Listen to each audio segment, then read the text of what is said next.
Habang napakasarap pa ng tulog ni Alyssa, tatakasan ko na muna siya. Natatawa nga ako dyan dahil talagang dahan-dahan lang akong gumagalaw. Dahil hindi pwedeng makarinig si Alyssa ng kahit anong kaluskos, baka magising siya. Hello sa inyo mga ka-G! Sa mga moment na to, magto 2 AM na ng madaling araw. At hindi nga kami makatulog ni Mama dahil si Alyssa nakasumpong ngayon. Bigla na lang siyang umiiyak mag-isa tapos pinapatay niya yung mga blower. Kaya sobrang init pa naman dito sa loob namin. Dahil kulo, yung aircon naman hindi namin pwedeng buksan dahil mataas yung bill ng kuryente namin ngayong buwan. Kaya naman kailangan muna namin magtipid ngayon. Nilalambing ko nga si Eliza dyan para makatulog na siya. Kaso mukhang hindi niya nagugustuhan kaya parang kinukurot niya ako sa mukha. Pero buti na lang ang Kuya G ninyo magaling humilag. At ayan si Eliza, inalis niya yung ulo ng blower namin pero kinakabit niya rin naman ulit. At alam niyo ba mga ka-G, ngayon ko lang ulit nakita si Eliza na ganito. Nung huling pagtatantrums ni Eliza, yun pa yung moment na gusto niyang makita si Ate Ivana. At kala ko si Eliza lang ang umi-eksena ngayong gabi. Diyos ko, mapati ko yata umi-eksena ka. Akala ko nga nagiging zombie na dyan si Mama pero sabi niya sa akin namumulikat lang daw pala siya. Going back dito kay Eliza, nung niyakap ko siya, medyo kumalma naman siya dyan. Nilalambing-lambing ko nga siya dyan para makatulog na kaming lahat. 2 AM na kasi ngayon at gigising kami ng 4 AM dahil magluluto kami ng tinitinda kong lumpiang Shanghai.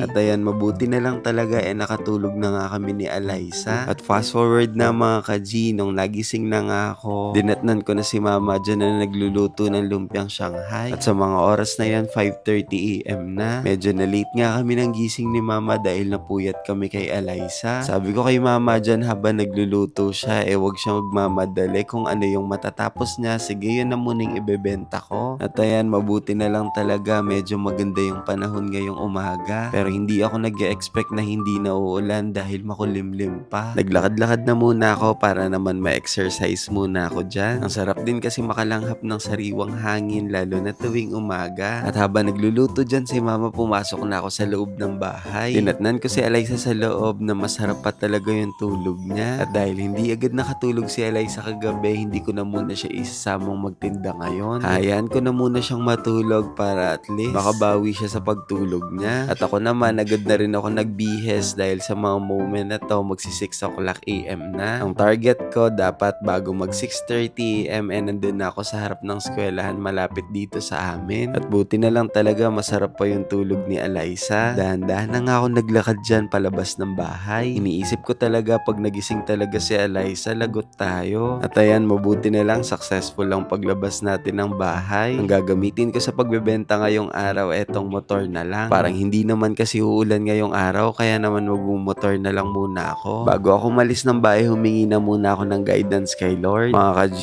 ilang araw din akong hindi nakapagtinda dahil talagang tuloy-tuloy yung pag-ulan. At hindi na nga rin kami masyado nakapag-bonding ni Eliza. Dati-rati kasi lagi kami umaalis. Siguro by next week, aalis kami ulit ni Eliza. Pero ngayon, magtitinda na muna ang Kuya G ninyo. Mga ka-G, matanong ko lang, kayo ba, nasubukan nyo na rin ba magtinda? O ano ba yung ginawa nyong diskarte para makasurvive kayo sa araw-araw? Gusto ko yan mabasa sa comment section na, hihintayin ko talaga yan. Ako kasi mga ka-G, ang dahilan ko talaga kung bakit ako nagtitinda ng lumpiang gulay at lumpiang Shanghai. Bukod sa ayaw kong iwan si Eliza at si Mama, mga ka-G, kayo din, ayaw ko din kayong iwanan. Siguradong pag nagtrabaho kasi ako, mawawalan ako ng oras sa pagko-content. At siguradong maapektuhan din yung daily routine na nabuo namin ni Eliza. At sa totoo lang mga ka-G, nakapag-graduate naman ako ng college. Kaya naman kung gusto ko lang talaga magtrabaho, makakahanap talaga ako. Kaso nga lang talaga hindi ko kayang iwan si Eliza. Pag nagtrabaho kasi ako, feeling ko yung responsibilidad ko kay Eliza parang tinilikuran ko na rin. Kaya naman sa ngayon, magtsatsaga na muna ako sa pagtitinda ng lumpiang gulay at Shanghai. Nararamdaman ko naman na talagang pagbubutihan ko lang tong ginagawa ko, si Lord susuklihan niya rin naman to. Hindi ako mag-expect na kahit sino may mag-reward kung anong ginagawa ko. Ako kasi talagang ang mindset ko, si Lord talaga yung mag-reward sa akin. At bahala na si Lord kung anong klaseng reward yung gusto niyang ibigay sa akin. Pero Lord, baka naman kahit yung monetization lang dito sa Facebook, o kaya naman kahit kotse lang Lord, pwedeng-pwede na po kami dun nila Eliza at Mama. Pero alam niyo mga ka-G, gusto ko pag binless ako ni Lord, yung blessings na ibibigay niya sa akin, gusto ko maraming makikinabang doon. At gusto ko na si Mama at Alyssa mapakinabangan din nila yon. Ayoko kasi na pagka binless ako ni Lord, yung ako lang yung makikinabang, hindi ko kasi kaya yun eh. Kaya naman pag binless ako ni Lord, gusto ko yung mga taong nakapaligid din sa akin mababless din sila. Kayo ba mga ka-G, baka gusto nyong i-share kung ano yung pinagdarasal ninyo kay Lord? Going back dito sa video, pagka uwi ko ng bahay, si Alyssa wala pa rin talaga sa mood. Siguro dahil kakagising niya lang at dahil tapos na ako magtinda ngayong umaga, ibig sabihin may hawak na akong pera. Kaya naman inilabas ko na tong alikansya ni Alyssa. Diba sabi ko naman sa inyo mga ka-G, sa tuwing katapos ko magbenta, automatic maghuhulog ako dito ng 200 pesos. Kumbaga yung mga perang pumapasok dito, ito yung pinaka-wallet ni Alyssa o kaya naman yung pinaka-ipon niya. Para soon pagka nagka-emergency o kaya naman may gustong bilhin si Alyssa, lalo na kung importante naman yon. At least si Mama at si Alyssa meron silang bubunutin. Ako kasi mga ka-G, hanggat kaya ko naman paraanan yung isang bagay, gagawa talaga ako ng paraan. Medyo ayaw kasing humihingi ng tulong dahil feeling ko nangaabala ako ng tao. Kaya naman kung may pwede akong gawin para masolusyonan yung isang bagay, ako na lang yung gagawa nun. At ayan, matapos nga namin magsulat ni Alyssa, bigla siyang inantok. Hinayaan ko nga lang muna matulog dyan si Alyssa dahil mamaya-maya rin aalis na ako para magbenta ulit ng lumpiang Shanghai. Bali yung mga ibebenta ko mamaya, ito yung mga bagong luto at ito na yung pangalawang batch ng paninda ko. At ayan, hindi ko na nga na-videohan na si Alyssa nagpupumilit sumama sa akin. Dito nga kami pepwesto ni Alyssa sa mini oval malapit sa amin. At sa mga moment na to, talagang pabugso-bugso yung ulan. Si Alyssa sa tuwing sumasama sa akin, ganyan lang naman siya. Behave lang siya, nakikipag-appear sa mga bata o kaya naman nag-hello lang sa mga tao. At dahil galing sa pag-ulan, halos walang tao ngayon dito sa mini oval. At ngayon naisip ko na pagka hindi naubos yung paninda ko ngayon dito sa mini oval, maglalako na lang ako. Pero mabuti na lang talaga matapos ang ilang minuto, meron ng mga bumili sa akin. At medyo pa konti-konti na rin nauubos tong paninda ko. At talagang sinusubukan yata ako ng panahon dahil habang nagtitinda ako, biglang bumugso yung ulan. Kaya naman si Alyssa, sabi ko sa kanya, tara dun ka na muna sa e-bike. At ako na nga muna yung nagtinda dito habang si Alyssa nandun sa e-bike at nanonood lang siya dun sa iPad